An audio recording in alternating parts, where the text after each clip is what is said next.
Salut Christophe. Salut Axel, comment ça va? Toujours un peu mal à la voix, mais ça va. Il y a pire. Je vois que t'es en fauteuil. Bah oui, c'est une première pour moi. Moi, la première fois que je me suis mis en fauteuil roulant, même si j'étais un pilote professionnel de motocross, j'arrivais même pas à rouler droit dans les couloirs, pour te dire. Et moi, je te remercie, mais j'ai eu un petit peu de mal à m'adapter, mais maintenant, je suis impeccable. T'apprends vite. J'apprends vite, c'est ça. Donc, c'est toi le sportif hors norme? Alors, a priori, oui. Hors norme, pourquoi? Parce que j'ai perdu l'usage de mes jambes et aujourd'hui, je fais toutes sortes de défis. Malgré le handicap, où j'ai réussi à retrouver une mobilité au niveau des jambes pour me lancer des défis tels que le Rallye Dakar, projet gigantesque. Donc, tu fais le Dakar. Je fais le Dakar. Donc un gros projet pour 2022 où je vais essayer d'aller challenger les valides malgré le handicap. Donc rien n'est impossible et je compte bien y arriver. Je l'ai déjà fait en 2020, je l'ai remporté dans ma catégorie. Le but c'est aller plus haut, essayer de performer dans la catégorie supérieure et surtout développer un véhicule hydrogène pour associer handicap, performance et environnement. Contribuer à ce projet, c'est contribuer à l'avenir parce que aujourd'hui, je pense qu'on est tous conscients du changement climatique et de tout ce qui se passe. Et développer ces nouvelles technologies permettront d'aider les personnes lambda au quotidien. Donc c'est un projet finalement qui a un peu l'intérêt général. Et toi Christophe, en termes d'inclusion, qu'est-ce que tu fais de beau? Je suis un entrepreneur engagé et le plaisir de faire travailler des gens qui viennent prendre plaisir au travail et de pouvoir tendre la main à des gens qui sont le plus éloignés, c'est ça qui me fait avancer au quotidien. Moi, je suis entrepreneur et mon objectif, c'est de participer aux trophées et de gagner les trophées d'entreprises accueillantes. Les trophées, donc du coup, qu'est-ce que c'est? En fait, c'est les trophées qui vont permettre tout simplement de récompenser les entreprises accueillantes sur 4 trophées. Le premier, c'est le trophée de l'entreprise accessible, c'est-à-dire de permettre aux jeunes, moins jeunes, de venir dans l'entreprise. Le deuxième, l'entreprise accompagnante, c'est-à-dire une entreprise qui n'hésite pas à accueillir des alternants, les accompagner jusqu'à la mise à l'emploi. Le troisième trophée, c'est tout simplement le trophée de l'entreprise inclusive, c'est-à-dire une entreprise qui n'ont pas peur du handicap.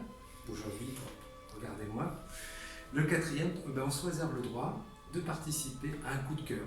Donc, par exemple, des entreprises qui n'hésitent pas à prendre des migrants, parce qu'en fait c'est un sujet qui peut être aujourd'hui polémique, mais en fait qu'est-ce qu'on recherche aujourd'hui? C'est participer et devenir une entreprise inclusive dans l'intérêt général.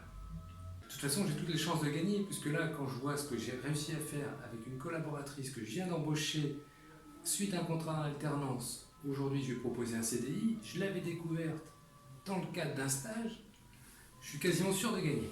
Parce que t'en penses? Et aujourd'hui, je pense que c'est important de donner la chance à tout le monde. Et moi-même qui ai arrêté l'école en troisième, je suis bien placé pour en parler. Mais placé aussi pour dire qu'on rien n'est impossible. Et puis, si on veut, qu'on a la motivation et qu'on a des gens comme toi qui donnent l'opportunité, comme ces stagiaires après de rebondir, on peut y arriver. Je te remercie pour tes encouragements. Et justement, moi, je mets au défi toutes les entreprises du Pays d'Artois à agir et être plus inclusif que moi, ce que j'ai pu faire. Je vous invite à une compétition, tout simplement pour prouver votre engagement social et faire force à l'inclusion. Belle initiative. Oui, parce qu'aujourd'hui, on a besoin de vous pour sortir les gens les plus éloignés de l'emploi et de lutter contre toute forme de discrimination. Ça veut dire que tu avais un challenge aussi que tu veux lancer avec moi. Peut-être un peu trop ambitieux cette fois. Moi, je voulais t'accompagner au Dakar. Ça me paraît un peu compliqué. Non? Ta deadline elle va être très serrée. Parce que le Dakar 2022 commence le 1er janvier. Je monte toute mon équipe avec évidemment des partenaires que je recherche encore d'ailleurs, parce que il faut boucler mon budget avant de partir. Des logisticiens, des mécanos, des porteurs d'eau. C'est vrai que le copilote, il y a un rôle à jouer, mais il est déjà pris malheureusement.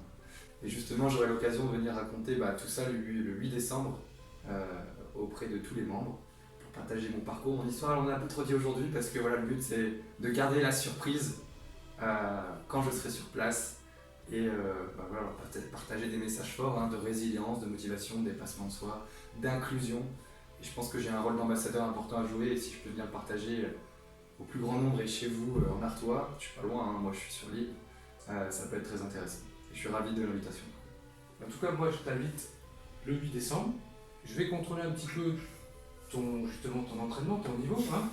Et si ça tombe bien, moi le 9, j'ai plus rien à faire, donc je peux t'accompagner parce que j'ai cru comprendre que tu partais après pour t'entraîner. Donc moi je suis dispo. Peut-être pas copilote, mais des accompagnateurs en tout cas, plus il y a de monde, mieux c'est, parce que tu sais, un Dakar avec un bivouac en chaise roulante sur le sable, c'est pas facile, donc au plus il y a de monde, au mieux on rit, comme on dit.